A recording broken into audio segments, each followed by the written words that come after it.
Hey guys, Cam from 15, back at it with another Fairy Tale 100 Year Quest manga chapter review for you guys. And last week, I believe a chapter came out. Again, sorry for getting this a week out later than usual. These manga chapters are very hard to keep up with, and mind you, with my busy schedule in terms of what I have to do, you know, I had it pretty much that's kind of it. But this chapter was interesting just from the standpoint we finally get a conclusion to the end of the Irene Belserion storyline. It is actually bittersweet, pretty sad, but ultimately it's kind of emotional. It's kind of an emotional way to end the character. And what happens by the end of the chapter it's just hey, it's just crazy. But anyways, this is chapter Fairy Tale 100 Year Quest chapter 121 titled The Pair's Wish. The cover page is of obviously Irene Belserion holding baby Urza. Now we know from the last chapter, the chapter ended off with Celine being able to see Irene Belserion. Now the thing is, we start the chapter off. Suzaku can't actually see Irene. Only Celine can, and they kind of play a joke at the fact like, oh, she's actually naked, and Suzaku's like, oh my gosh, I'll leave you alone. Jeez Louise. Which is absolutely funny. And this is when we get into the conversation between Irene and Celine, which again, both their names rhyme, but I digress. Anyways, we find out from Celine is the fact that she always knew that Irene was within Wendy. Obviously Irene says like my name is Irene Belserion, and Celine is like Belserion. That's pretty much a dragon's name, and pretty much we know that she took Irene took the surname when she was learning, dragon slaying magic back in the past when that was explaining the Alvarez Empire arc and everything. So, yeah. Now, we actually found some interesting tidbits. Irene has no idea about Elsera and the Law Dragon and stuff like that. And she even makes a comment saying like that old man doesn't look wise, and even Celine's like, oh yeah, he doesn't. So yeah. Anyway, Celine goes on to say, yes, I remember 400 years ago, there was a country's queen who invented dragon slaying magic. There was rumors of a mother of a dragon slayer magic. So, there were rumors of a mother of dragon slaying magic, which is a reference to Irene because she was a mom. She had Urza, and she knew dragon slaying magic. And pretty much, Celine's like, so you've been wandering for about 400 years now.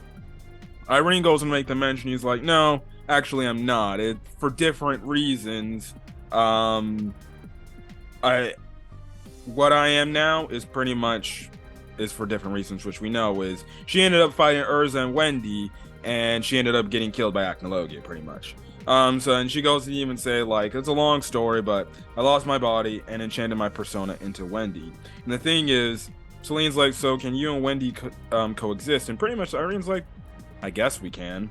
So yeah. Anyways, Celine goes and say, then there's no need for my unfinished business, is there?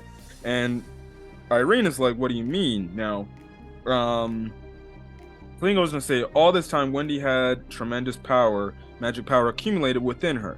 Far too much magic power for someone of her capacity.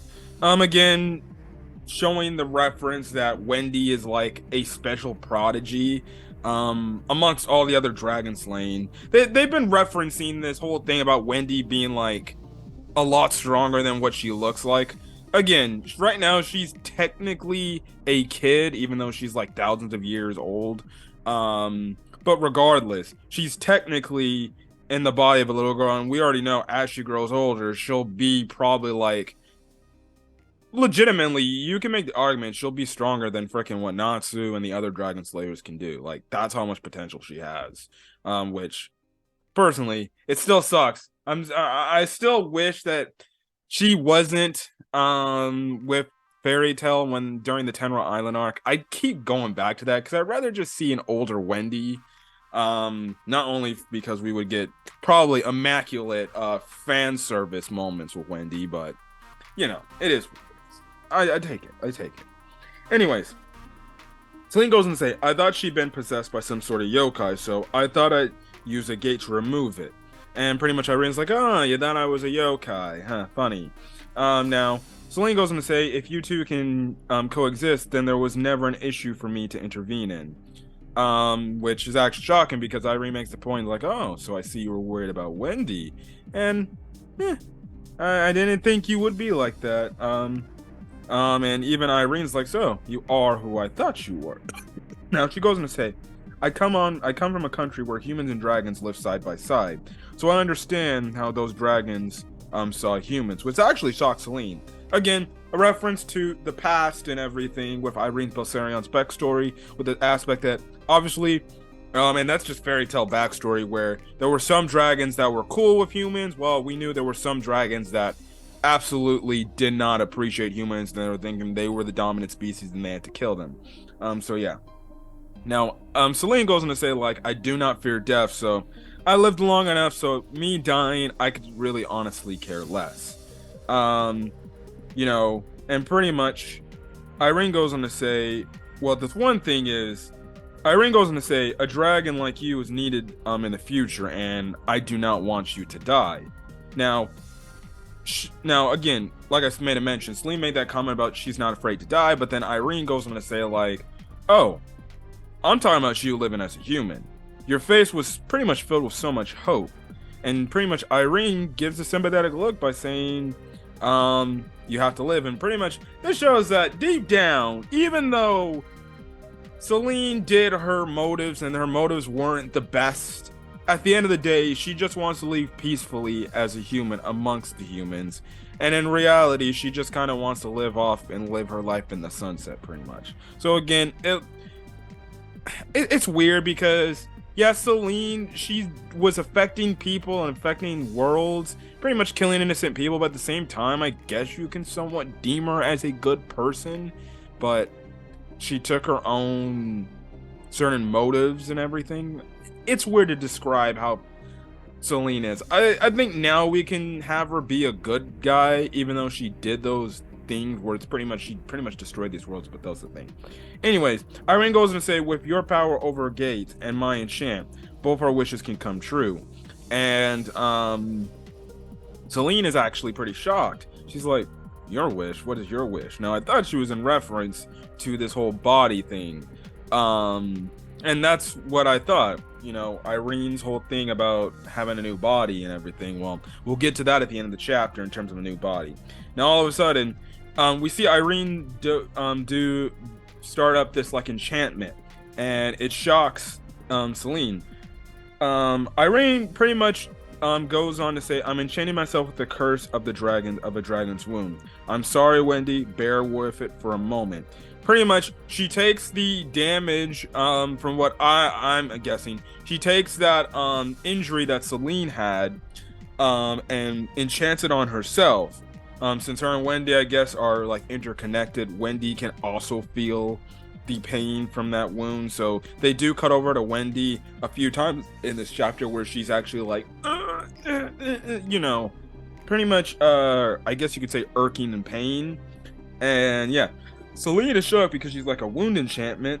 And pretty much Irene goes and say, all right, your life is connected to mine. Now listen to my wish.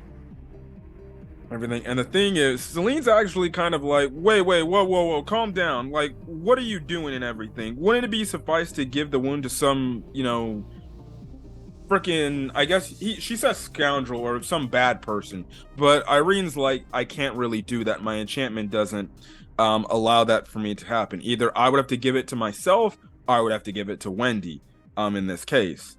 Now she goes on to say it's temporarily separated from Wendy right now. During that time, I will take myself to another world through a gate. And pretty much Celine makes the mention, it's like, well, if you do that logic, then you will end up killing yourself. What's your end goal here? Pretty much.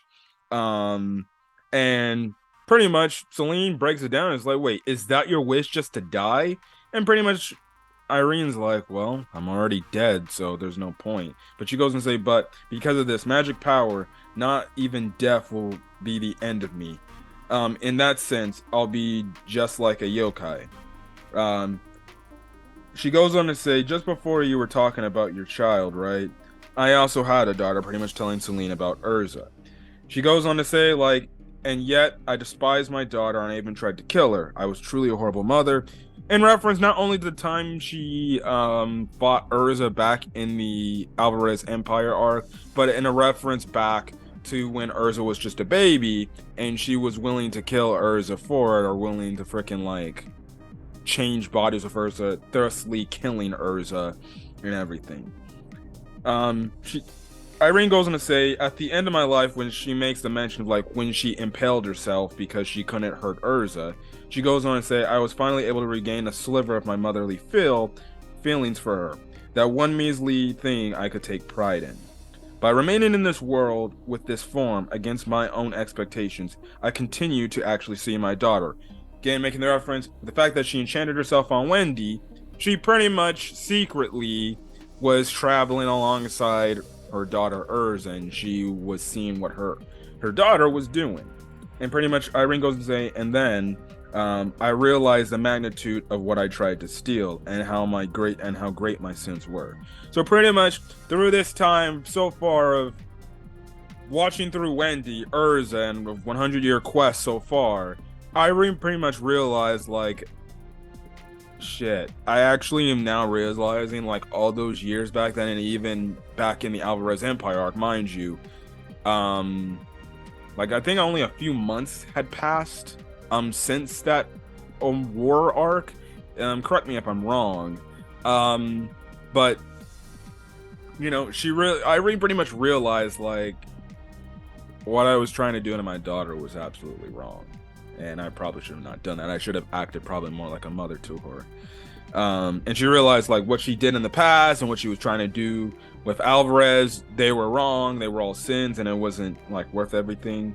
And pretty much Celine asked, like, well, then if she's still alive, well, then if you're able to watch your daughter and you're still here, why not just continue to watch over her? And pretty much Irene goes on to say, I can't do that. I have no right to be a mother. Besides, if things go on like this, it will poorly affect Wendy. That's why I want you to kill me, because you're the only one who can, Celine. And pretty much Celine, she knows what she's got to do, and she's like, I won't hesitate. I'm gonna do what I have to do. And Irene's like, yeah, I know you will. And pretty much Celine goes and says, so you die to atone for your sins. And Irene replies to that statement by saying, not quite. In order to prove myself as a mother, I can't pretend that I didn't die back then. Again, you get this one panel spread where you just see the tears of Irene. She's giving this heartfelt smile, and it's like, it actually freaking hits you, man. It hits you. Like, I know Irene, Irene wasn't, let's just say, the nicest character, but my goodness. This standpoint, you see her development from when we first saw her, and it was when she eventually revealed to Urza and everything. It's just even more heart-stringing, the fact of like, shit, Irene could actually like freaking still live on and watch over Urza, but she'd rather die because she wants to atone for her sins. So yeah. Anyways, they both thank each other for their words of wisdom and everything. So yeah, Celine creates the gate, and Irene goes through it. We do come over to Wendy. The whole pain issue with Wendy goes away and she goes back to sleep. But as she's done, we see that tears start running down her eyes. And pretty much Irene, with the lasting memories of her, I guess, spirit, pretty much thanks Wendy for everything she's done. So I would envision the next chapter. Maybe Wendy has some sort of like connection to Irene where it's like, wait, I can't feel Irene. Maybe it's a thing where eventually Wendy she'll wake up and she'll realize that Irene's gone and everything. Maybe that will lead to the fact, or maybe that will have it to where Urza comes across Wendy and she'll be like, why are you crying? And then that's when Wendy will spoil the secret. Like, I've actually have had Irene, your mom, in my freaking mind, and I could actually like communicate with her and everything. And she's cut off and everything. And pretty much that can lead to a discussion where Celine just walks in and says, "Yeah, I talked to Irene Belserion. She ended up sacrificed. She ended up, or she can go and say like I killed her, but she asked me to kill her because she wanted to atone for your sins because she said she felt like she couldn't watch over you, Urza, Scarlet, pretty much. So, yeah. Anyway, she ends up being transported to another world. We have another, I guess, a discussion over time where Irene and Celine had a talk, and the thing is, Irene goes and say, even if it's another world, there's no meaning in a place with magic. There's no meaning in a place with magic power. Celine replies by like, why is that? Irene goes on to say, it's because my magic power is too great. While carrying this wound, I would also give to someone who did no wrong. I would likely die, but at the same time, I would be killing someone else. Do you know of a world where my enchantments cannot be used? Pretty much making a reference, saying, is there a world out there that there is no magic power, where I can't use magic, I can't use enchantments? And pretty much Celine's like, yeah, I know a place. So yeah, and we see how Irene is starting to disappear, and her last words is, with it finally over, I will disappear. And she goes on to say, Urza, please live strong for me, as she disappears.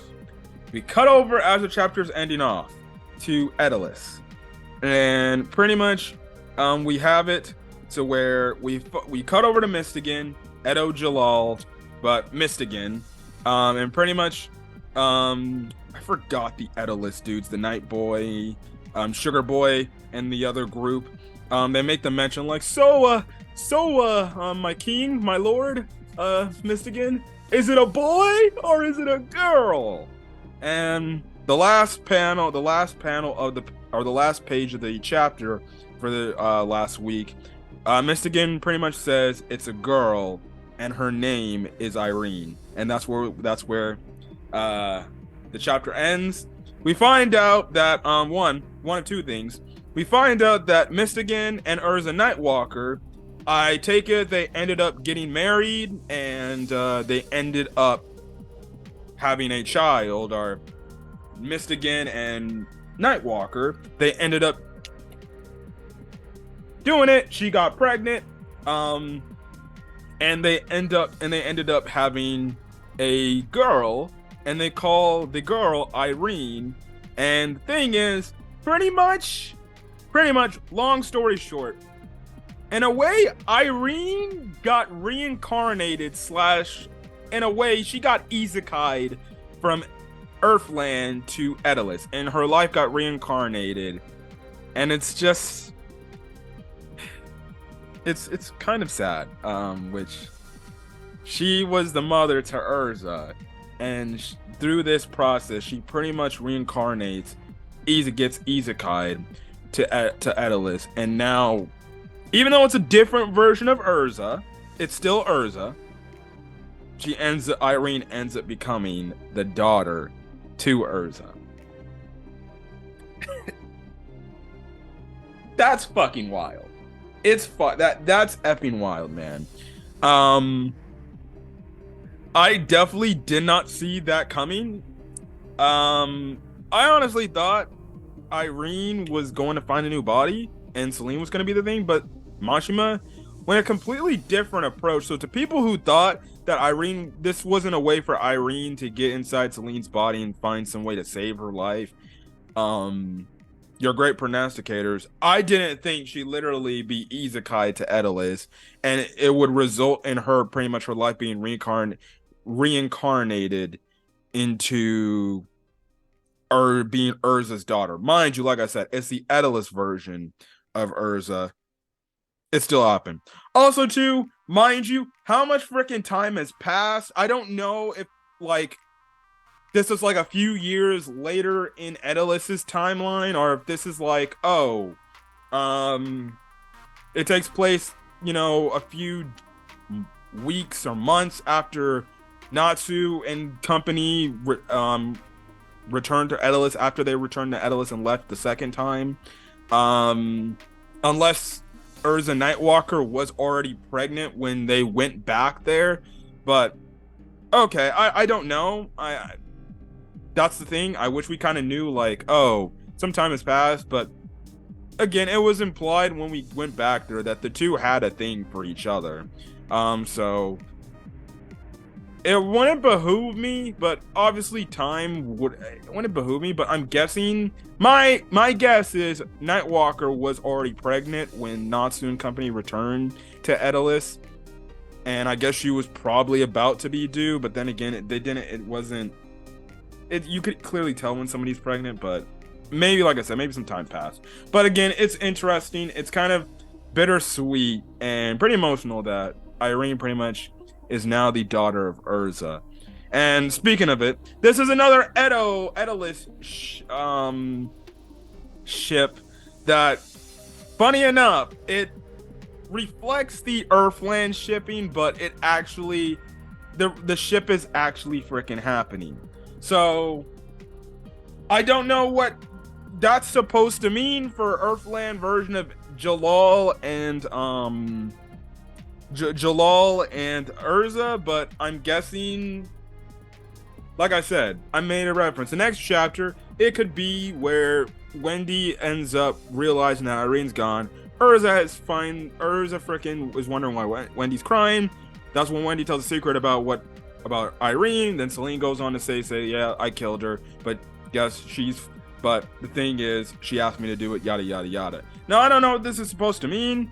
Again, Mashima's doing these ships of the Edelus characters, in combining the Edelus ships, or the Earthland ships, the ships we have a fairy tale, and having the Edelus counterparts actually get hooked up, have kids, yada yada yada. So I don't know if he's like foreshadowing, oh no, these ships like Natsu and Lucy, Gray and Juvia, Jalal and Urza, they will happen. It's just the Earthland versions, they're not getting it on, and they're not ready to I guess all hook up, even though technically they are. But I digress. Whatever. I don't know if this also means if Jalal and Urza, Earthland version, they have a kid, if that means, I guess it's indirectly confirmed they'll have a girl. And I guess in a perfect sense, it would make sense for Urza to call their daughter, if they have a daughter in Earthland, Irene as well, in a way to honor her mom. Don't know, but it's interesting. Bittersweet chapter ending, a bittersweet ending, pretty emotional ending to the story of Irene, and yeah, so yeah. But again, sorry for getting this video out a few days late, actually, but hey, that's the thing. Funny enough, I was actually thinking about uploading this to YouTube, but then I realized, oh wait, I already uploaded 2 videos today, or 2 videos on Monday at this point. But in reality, when I do Bleach, I knew doing Bleach, because I'm recording this Monday, when I know I record Bleach later on Monday, I would have 3 videos, so there's no point. I don't want to have like 4 videos in one day. The farthest I'll go is 3. But obviously you got this on Tuesday, so hey, hopefully you enjoyed the review, and put in the comment section your thoughts on this this chapter, your thoughts on Irene reincarnating to be Urza Nightwalker's daughter, pretty much, and yeah, it also makes sense. She got sent to a world where she can't do no magic, and Edelus is the perfect world because they have no magic. They lost their ability to use magic, so yeah, it's gonna be crazy.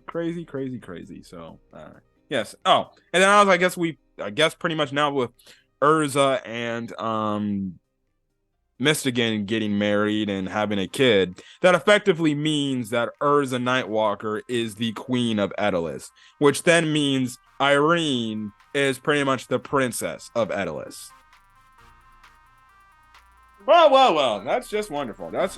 So, okay, cool. We get another Edelus ship confirmed, even though we already knew that was going to happen. But Again, I'm still here waiting for the Earthland ships to happen. I'm waiting for Nalu. I'm waiting for Natsu and Lucy, our versions, to finally hook up and get together.